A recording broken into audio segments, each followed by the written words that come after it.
Are you a U.S. citizen? No, ma'am. Do you understand you're not allowed to come back to the United States? Range of punishment is anywhere from 5 to 99 years or life in prison. Do you understand by entering into a plea on this case, you will be deported? And after talking to my client, Judge, he's worked all his life. It'll never happen again. I've learned my lesson. He says all the right things. The court will find you guilty. An undocumented immigrant is facing up to 99 years in prison for drug charges. The judge might also decide to deport him. The courtroom is tense, and the judge isn't showing any patience. Taxpayers are the ones paying for his public defender, which raises the question: is it fair for us to cover legal costs for people who broke the law? What do you think? Let's watch how this guy goes from confident to regretful in seconds. Versus Ulysses Gloria Benitez. Could I have parties announced for the record for the state? Your hand, Your Honor. Defense? Carlos Martinez for the defendant, Your Honor. And are you Mr. Benitez? Yes, ma'am. Counsel, you received all discovery. Did you review it with your client? Yes, I did, Your Honor. A court will find that the state is in compliance with discovery. Probation, this is an application. Mr. Benitez, did you review the document entitled Application for Deferred Adjudication? Anything else? All right, thank you. With Yes. your attorney, did you understand it and sign it? Yes, ma'am. Mr. Benitez, did you review the document entitled True Bill of Indictment with your attorney? Did you understand it? I did, ma'am. Counsel, do you waive the reading of the indictment? Yes, Your Honor. State, are you proceeding on the indictment as presented? Mr. Benitez, did you review the document entitled Court Admonishments with your attorney? Did you understand it and sign it in all the appropriate places? Yes, ma'am. Did you understand your charge by indictment with manufacture and delivery of controlled substance, penalty group 1, 4,200 grams? That's a first-degree felony. Range of punishment is anywhere from 5 to 99 years or life in prison and up to a $10,000 fine. Did you understand? Yes, ma'am. If you have a plea bargain agreement with the state, the court does not have to follow your plea. If for any reason the court does not follow your plea and gives you more than you bargained for, the fact that you entered a plea will not be used against you and you will be allowed to withdraw your plea. Did you understand? Yes, ma'am. Did you understand you have a right to jury trial, a right for you or your attorney to cross-examine and confront any witnesses the state would call, and the right to remain silent? Yes, ma'am. Did you understand by entering this plea, you were giving up those rights? Yes, ma'am. And did you intend to give up those rights and enter into a plea in this case? Yes, ma'am. Did you understand that the court would grant your application for deferred adjudication? If for any reason your deferred adjudication were revoked, the court could find you guilty and sentence you up to life in prison and up to a $10,000 fine. Yes, ma'am. Counsel, has your client been able to provide you with any defenses? Yes, he has, Your Honor. Do you believe he has a rational as well as a factual understanding of the charges against him? Yes, he does, Your Honor. Do you believe he's currently competent and was legally sane at the time of the offense? In my opinion, he was, Your Honor, and he is. Has anyone threatened you, coerced you, or placed you in fear to get you to enter this plea? No, ma'am. Anyone promised you anything other than the plea? No, ma'am. Are you satisfied with the way you've been represented? Yes, ma'am. It's crazy that undocumented immigrants caught trafficking drugs aren't just sent back to their countries right away. Instead, they stay here and get free lawyers paid for by taxpayers, which drags out the process and clogs up the courts. That slows down justice for real victims. We should be asking why we're paying for legal battles that only keep these offenders in the system longer. Have a chance to speak to an immigration attorney or have your client speak to an immigration attorney? Yes, Your Honor, we've done both. I did, and then they did appoint Tulos, and he spoke to him last week, and he did provide a letter, and then he fully understands. Under Padilla, Judge, I'm obligated to tell him about his immigration warnings and possible consequences before he enters the plea, which I have, Judge. All right. Mr. Benitez, do you understand the impact a plea in this case will have on your immigration status? Yes, ma'am. Do you understand by entering into a plea on this case, you will be deported? Yes, ma'am. And do you understand that you will be denied naturalization? Yes, ma'am. And do you understand that you will be denied re-entry into the states? Yes, ma'am. Court will find that defendant has knowingly and voluntarily waived his right to jury trial. Did you review the plea bargain page with your attorney? Did you understand it? Yes, ma'am. According to the plea, punishment is to be assessed at 10 years in the prison. There's a $2,000 fine. State is silent on your application for deferred adjudication. State recommends community supervision.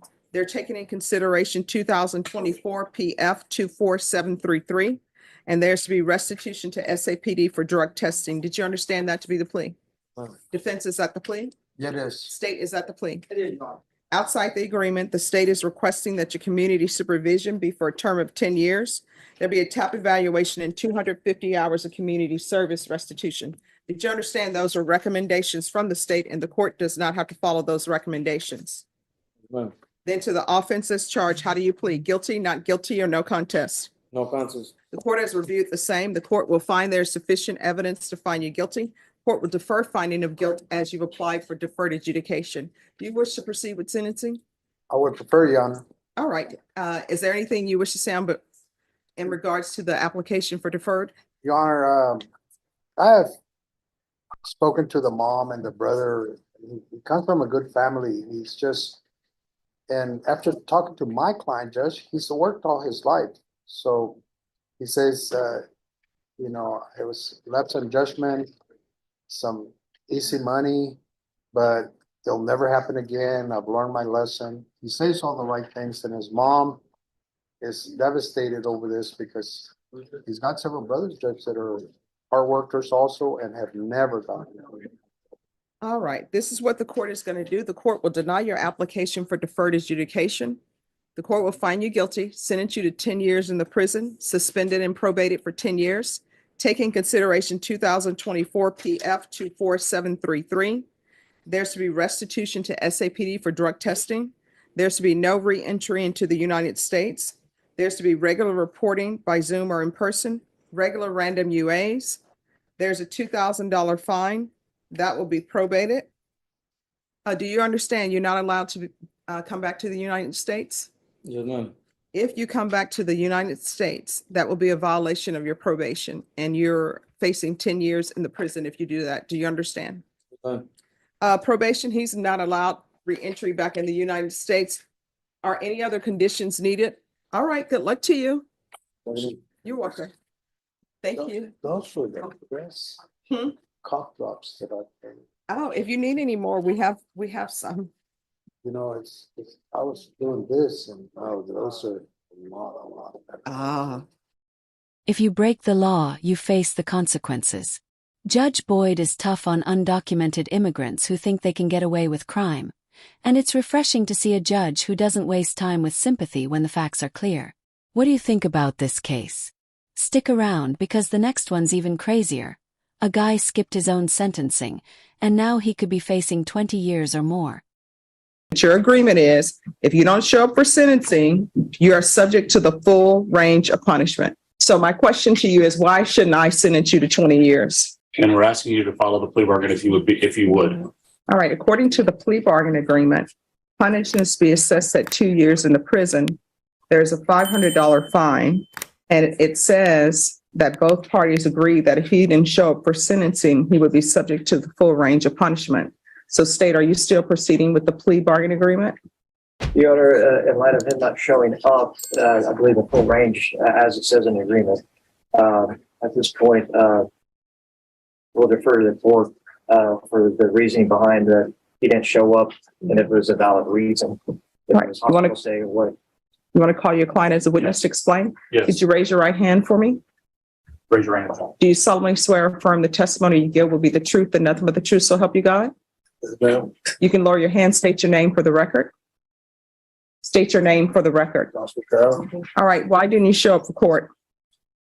because I have some problems. We all have problems, but you're not telling me what your problems were. Well, first of all, my daughter had a baby, but I came up with I was sick soon, so my corona.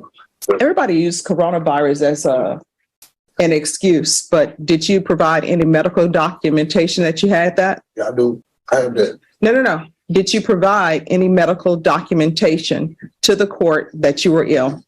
I think I did. I should have. Do you have any? I do not. Not for the date you're addressing, Judge. Yes. So you did not. Because if you would have, I would have that. And I don't have it. So you don't have any paperwork at all? I don't have anything to show that you were ill, and that's the reason why you didn't show up for your sentencing. I do have that I was lenient with you to allow you to get your affairs in order and to come back on a different date for sentencing. That's what I have. So why shouldn't I sentence you to beyond the 2 years? Because that's your agreement. Your agreement is if you don't show up for sentencing, you are subject to the full range of punishment. So my question to you is, why shouldn't I sentence you to 20 years? Say that again, please. Your agreement was that if you did not show up for your sentencing date, that your range of punishment would be up to 20 years in prison. You did not show up. So the question is, why shouldn't I send you to prison for 20 years? I'm most definitely not saying that one. No, you did, because it's a part of your plea bargaining agreement. And what I can tell you, and I'm sure your counsel will tell you this, and even though this is a new prosecutor to this court, I go over the plea bargaining agreement in great detail and ask on the record, do you understand that to be the plea bargaining agreement? And usually, well, not usually, every time I ask the defendant first, do you understand that to be the plea bargaining agreement? And they will say yes. Then I will either ask the state of the defense attorney, is that the plea bargaining agreement? And I can tell you that you were aware that you were subject to the entire range of punishment. So we're back to this. Why shouldn't I sentence you to 20 years? Because that was your bargain, that if you didn't show up for court, that you will be subject to the full range of punishment. And I remember all of the people who say, give me some extra time and I will show up. What was going on with your daughter? Yeah, I mean, she have a baby next month or whatever, you know what I mean? But I can't believe someone would skip their own sentencing when they're facing up to 20 years. His plea deal was only for 2 years, but by not showing up, he risked an extra 18 years in prison. It's like throwing away an easy option and choosing the hardest one for no reason. It's pure self-destruction. Honestly, it's like watching someone ruin their own future and then act surprised. Have you ever seen anything crazier than this? what do you mean? That she's gonna lose the baby or whatever, you know what I mean? And when did this happen? Like last month. All right, so that happened last month, so that would have been January. So that still doesn't explain why you didn't show up for your sentencing on November. You were set for sentencing on November 3rd. Here's the thing. Sometimes people don't have an excuse. Sometimes it's like, I made a bad decision. I was enjoying my free life out here, and I just didn't show up.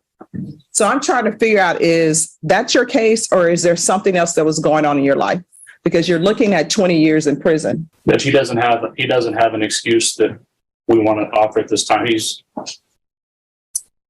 He does. I agree with the court. You did admonish him. He understood that. I'm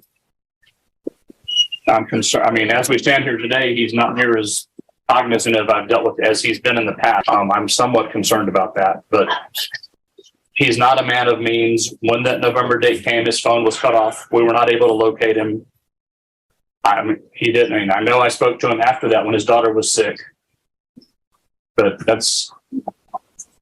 we'd ask you not to sentence him to 20 years. We don't think that's, we hope that that's not what the court decides to do, but if the court decides, we ask the court to follow the plea bargain and perhaps give him 3 years to have an indicator that the court takes this seriously. And all right, state. In lieu of the explanation of the judge, the state, with previous negotiations that they have in our file, we believe the appropriate sentence would be 5 years. All right, this is what the court is going to do.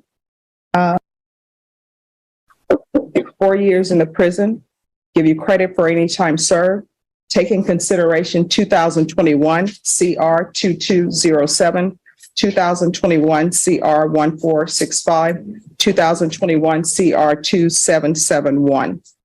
The court will give you credit for any time served. There's a $500 fine. Time and money will run concurrent. I'm going to show you what's entitled Trial Court Certification of Defendant's Rights to Appeal. Did you review that with your attorney? Did you understand it? And did you sign it? that's your signature. All right, because this is a plea bargain agreement, because I followed your plea bargain agreement, and because you waived your right to appeal, you do not have the court's permission to appeal. Because this is a felony conviction, you're not allowed to own or possess any weapons or ammunition. If you have a question over what a weapon or ammunition is, you'll need to speak to your attorney. Do you understand? We can go off the record. Mr. Carroll, I always, when attorneys say, can you give my client some extra time to report? Sometimes I do, sometimes I don't. But I take it very seriously when I give someone time to report, because when you think about it, somebody's saying, all right, I'm going to show up and I'm going to take my prison sentence. You didn't show up. And that's a problem. And if there would have been a good explanation, things may have turned out differently. I don't even remember even. All right, so you can have them have a seat. They're supposed to impact. In the end, he only got 4 years when the max was 20. That's pretty light. He lied, skipped court for months, and still only got 2 extra years added. He could have just taken the original 2-year deal and avoided all the drama, but instead he gambled and lost. Honestly, he didn't seem too smart to begin with. Sometimes the system goes easier on people than you'd expect, even when they almost ask for a harsher punishment. Do you think the judge was too lenient, or was this fair?